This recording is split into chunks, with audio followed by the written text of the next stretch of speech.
Stepney's visit to Sir Topham Hatt's railway was coming to an end. "We shall miss you," said Sir Topham Hatt. Then he turned his attention to all the other engines. "My railway is very busy, and I'm pleased with you, but you need help. A diesel is all that's available. Please do your best to avoid any disturbances." "What does that mean?" whispered Duck. "That means this diesel is difficult," snapped James. And he was. The diesel surveyed the shed.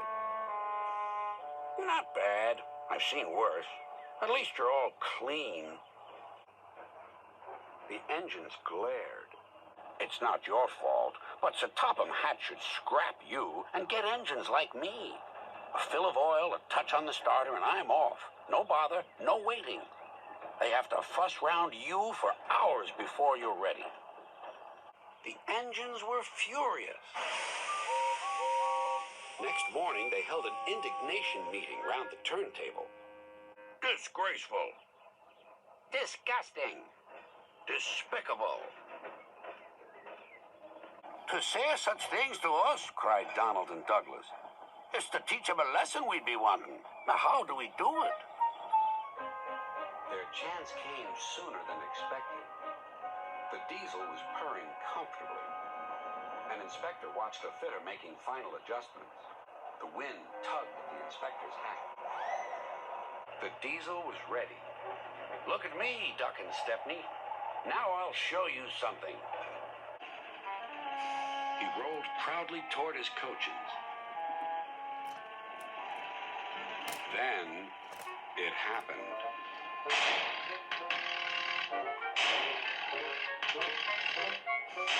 Shaking and spluttering, the diesel stopped.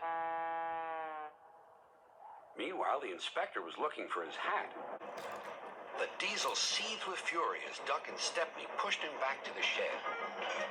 "My hat!" exclaimed the inspector. "You sucked it through your air intake." "Bother your hat." "The heavy train's due out. You'll have to take it, Duck. Stepney, will you help, please?" "Thank you, sir," cried Stepney. "I'd like a good long run on my last day." The engines were soon ready. "Gordon will take over from halfway, so get the train to there. Good luck." "Don't worry," smiled Stepney. "We'll get there, and be early, too." The cavalcade moved carefully over the rails and out to the open line. "Now for a sprint," puffed Stepney. "I'm ready when you are," replied Duck. Soon they were whizzing through Edward Station. And next they charged at Gordon's Hill beyond.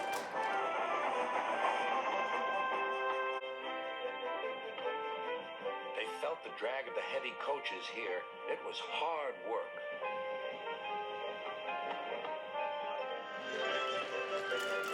At last they were running smoothly along the line toward the big station.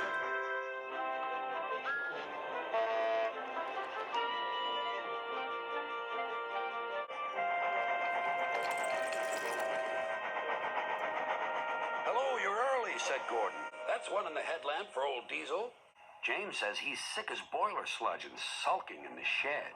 "Serves him right for saying we're out of date." Gordon chortled away. Next day, everyone came to say goodbye to Stepney.